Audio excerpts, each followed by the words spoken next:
Hi there, good morning, good afternoon, good evening, whatever time it is. As always, happy whatever day it is. Left side of the aisle is on now.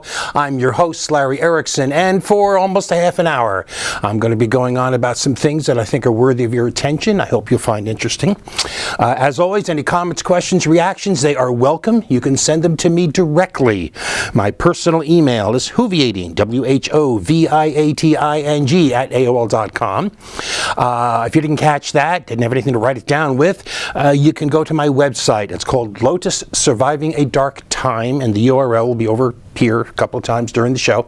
You can get the email address from there, or you can leave a comment there if you'd rather. If you do send me email, just as always, two things: include something in the subject line that makes it clear this is about the show, it's not spam, and two, be a little patient about getting an answer because I'm just terrible at email. So, with that out of the way, let's get to it. I'm going to start as we generally like to, whenever we can, with some good news. And we do have some good news this week. It has to do with voting rights. On July 19th, voting rights scored a significant victory in Wisconsin. Again, it only applies to one state, but any victory for voting rights is good news. July 19th was the day that federal district judge Lynn Edelman ruled that Wisconsin voters without photo identification can still cast ballots in this fall's election by signing an affidavit swearing to their identity. The result is that voting rights have effectively been restored to thousands of Wisconsin voters who are not able to obtain the required ID and would have been disenfranchised. So Wisconsin is one of those states that instituted a requirement that voters show a state-approved photo ID at the polling place in order to be allowed to vote. This was supposedly in response to an epidemic of voter fraud, an epidemic that exists only in the lying PR claims of the right wing, which knows full well that they are lying in order to serve their own despicable ends. And how do we know that? Because they said so.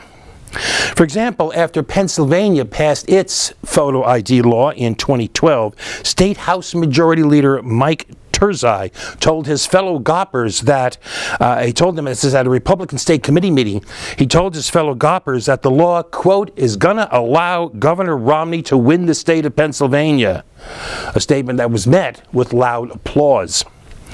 In the case of Wisconsin in particular, Ari Berman of The Nation reports that when he was asked why the GOP would carry Wisconsin in this fall's elections, Congressman Glenn Grothman responded, "We now have photo ID."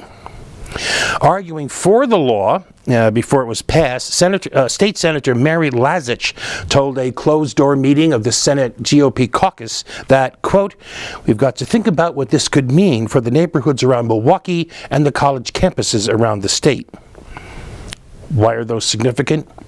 In 2012, Wisconsin's black population favored Obama over Romney by, get this, 88 percentage points. 70% of that population lives in Milwaukee. Meanwhile, 18 to 24-year-olds, those out on those college campuses, went to Obama by 26 percentage points. And on top of all this, a chief of staff for a former GOP state senator said Republicans were, quote, giddy, unquote, about making it harder for people to vote. It's estimated that when Wisconsin's law was passed in 2011, 9% of registered Wisconsin voters, that's 300,000 voters, did not have the required ID, and the state made no attempt to help with that.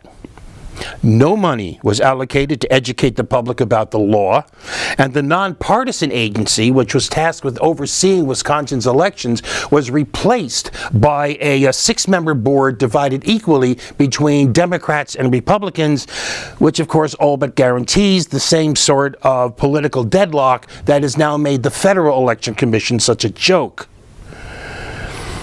The state DMV is supposed to be issuing the required IDs, but as of last month, it had rejected nearly a fifth of all applicants for those IDs. 85% of those rejected were African American, Latino, or Native American. The law itself was bad enough that back in 2011, Edelman ruled that the law was unconstitutional and struck it down. only to later be reversed by a Gopper-dominated appeals court in a ruling that was handed down literally just hours after hearing arguments on the case, and done without citing a single basis for that overturning of Edelman, or referring to or engaging a single finding that he made. Now, because of that prior ruling from a higher court, Edelman could not strike down the law, but he could soften it. And by allowing people without the demanded ID to vote by swearing to their identity, he did just that, declaring in his ruling, and I'm quoting him here now, "A safety net is needed for those voters who could not obtain qualifying ID with reasonable effort."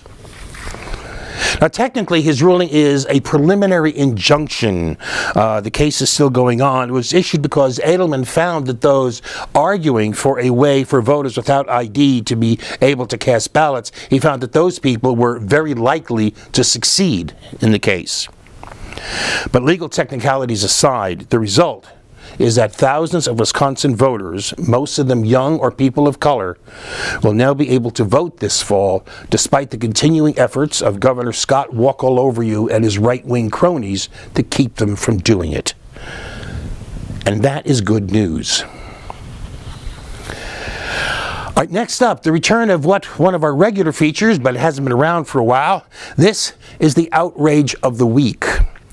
And this is something that actually happened a couple of weeks ago, but something happened this week that makes it relevant right now. On June 27th, the last day of its term, the Supreme Court unanimously, 8-0, overturned the conviction of former Virginia Governor Bob McDonnell, who had been convicted in 2014 of official corruption. McDonnell and his wife Maureen, who was convicted on similar charges, received over $175,000 in loans and gifts, including vacations, designer clothes for Maureen, a Rolex watch, a $15,000 catered meal for their daughter's wedding, and the loan of a Ferrari, all from a businessman named Johnny Williams, who wanted help in promoting a tobacco-based nutritional supplement. Now, the case here hung on the law of what constitutes an official act under the law. And the Supreme Court found that, quoting the author of the ruling, which was Chief Justice John Roberts, quote, "Setting up a meeting, talking to another official, or organizing an event or agreeing to do so without more does not fit the definition of an official act." So even if the person doing this, even if the person calling other officials is the governor, meaning those other officials cannot be on an equal footing with the person making the call, that doesn't matter. Peter Overby of NPR noted, quote, "The Supreme Court said what a government official gets isn't important. What counts is whether that official makes any pledges." In other words, and more bluntly, unless you can show some direct quid pro quo, unless you can show a case of you give me this and I'll give you that, unless you can show that some politician is arranging meetings and making phone calls and so on because and only because they are in some way being paid to do so, and that they are doing things that they would not do for any ordinary constituent absent that payment, unless you can show all that, according to the Supreme Court, there's no corruption involved. On the basis of this decision, other people already convicted of corruption may be appealing their convictions. Not only Maureen McDonnell, but Sheldon Silver, who's the former Speaker of the New York State Assembly, and even former Illinois Governor Rod Blagojevich, as Jon Stewart used to call him. Somebody else, by the way, New Jersey Senator Bob Menendez is under indictment on similar charges, and he's going to be challenging that case too, based on this decision. In fact, why I bring it up now is that this decision is already having a direct impact. On July 18th, state prosecutors in Utah announced that they are dropping charges against former State Attorney General Mark Shurtleff, who had been charged with accepting lavish gifts from businessmen in trouble with state regulators. And while it wasn't the only reason they cited, prosecutors did specifically refer to this Supreme Court decision as having them left with no way to pursue the case against Shurtleff. Now, in this case, the members of the Supreme Court sought to cover their philosophical behinds by calling the facts of the case distasteful and tawdry, in a decision that dripped with solicitous concern about the hypothetical damage the case would do to the relationship between politicians and their constituents were it not overturned. Because if it wasn't overturned, that would leave the poor, beleaguered politicos terrified of, and this is an actual case, an actual example that Roberts came up with.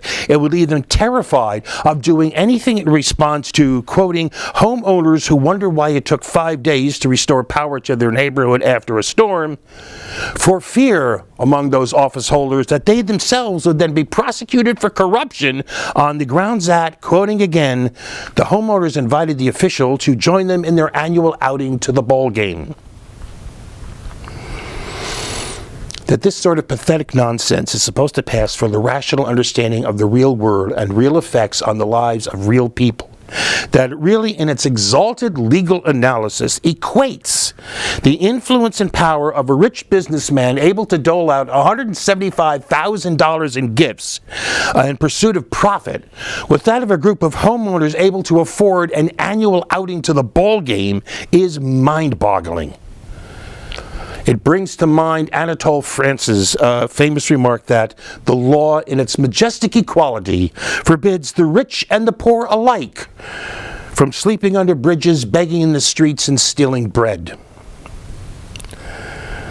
Now, the court insisted here that its decision leaves ample room for prosecuting corruption, but lacking evidence of outright laid-bare bribery, it's hard to see how.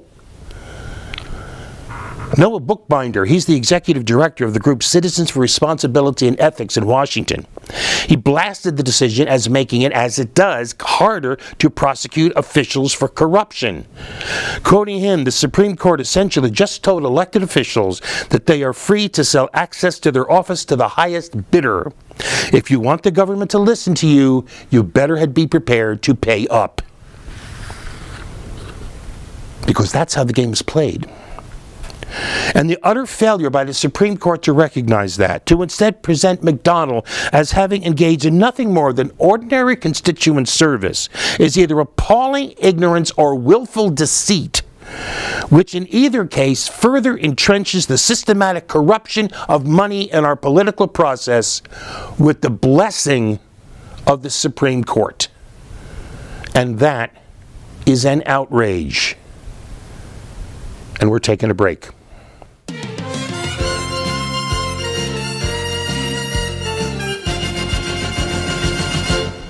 And here we are back. Okay, look, here is something now that it sounds like it could be a put-on. It sounds like it could be a joke, a prank, but I have to say I hope it's true because it's too cool to not be.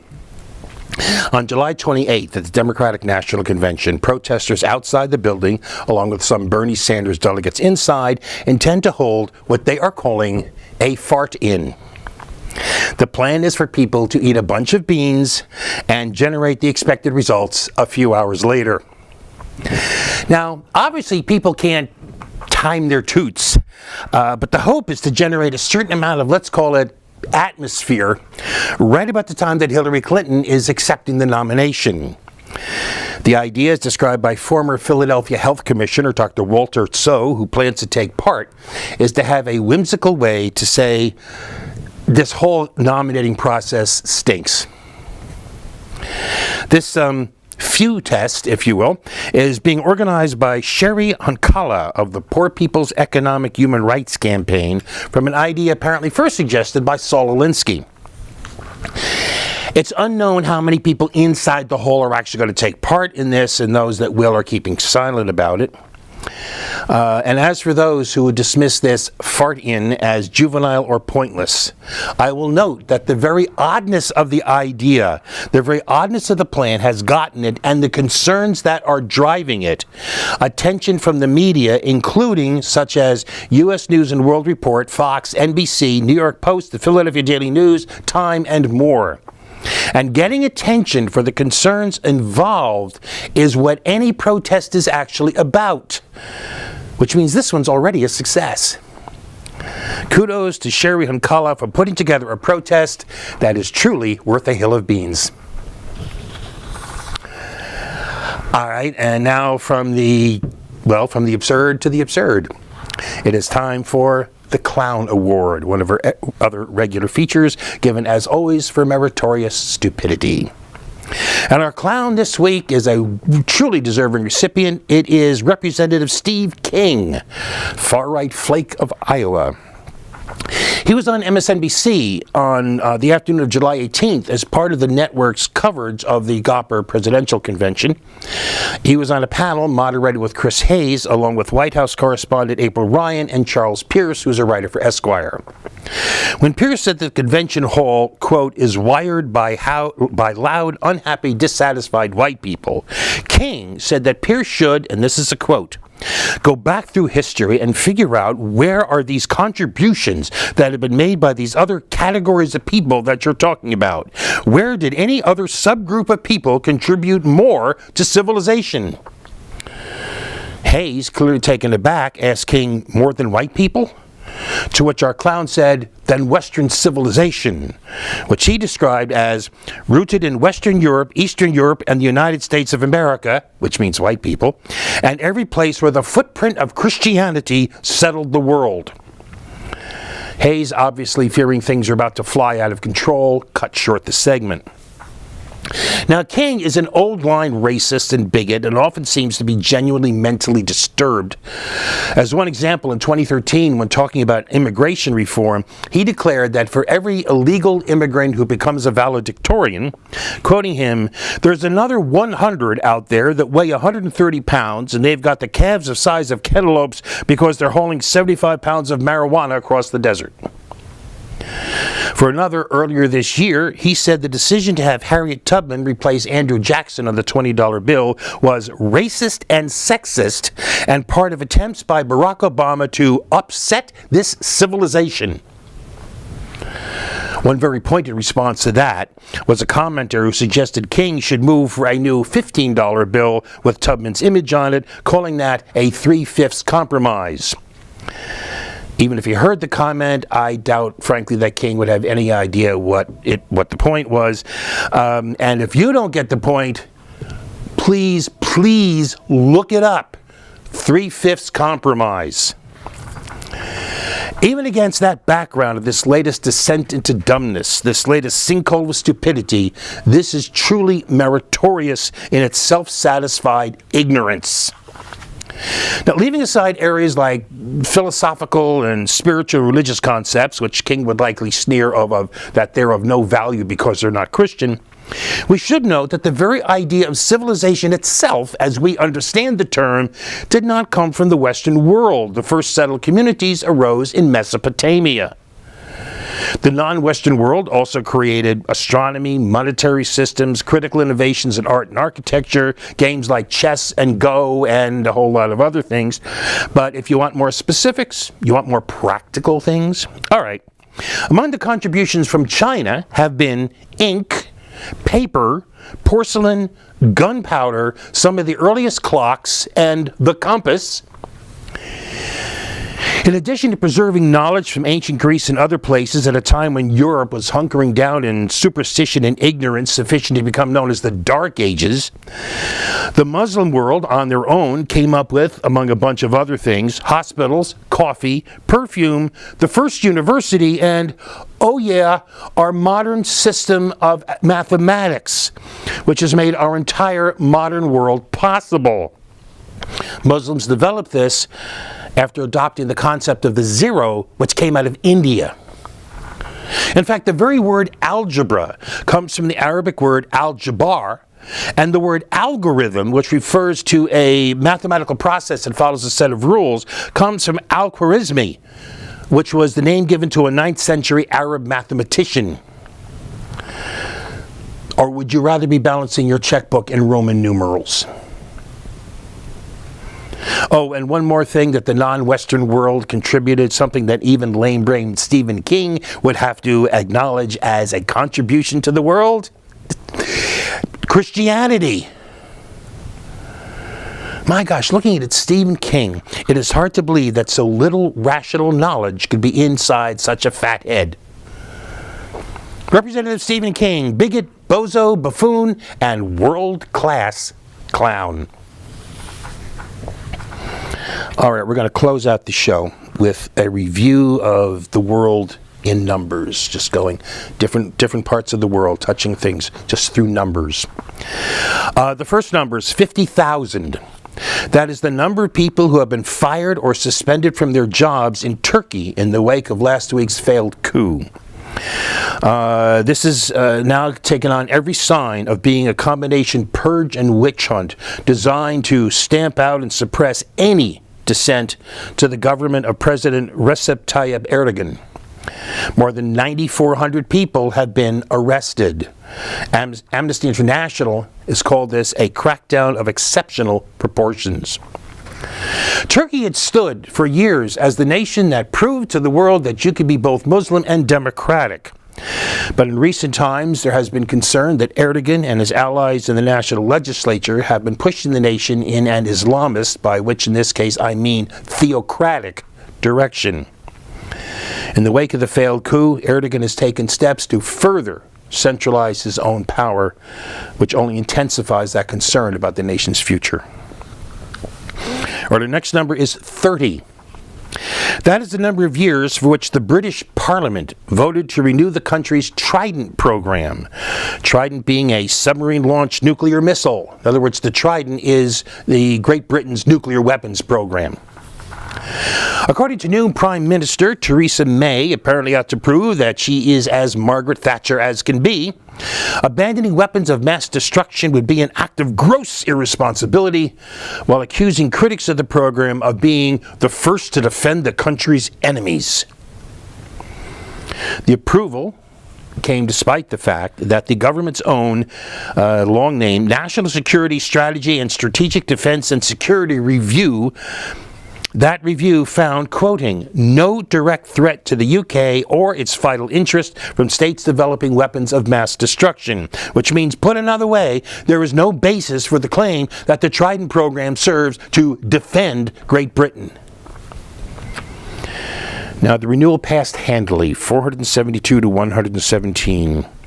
But beyond dreaming of a time when 20% of the U.S. Congress would vote to shut down our nuclear weapons programs, I do wonder how many of the yes votes were based on the attitude expressed by UK Defense Secretary Michael Fallon, who said that he hoped the vote would somehow prove in the wake of Brexit, that is, prove in the wake of the vote for Britain to leave the European Union, it would somehow prove that despite that, the UK was still a player.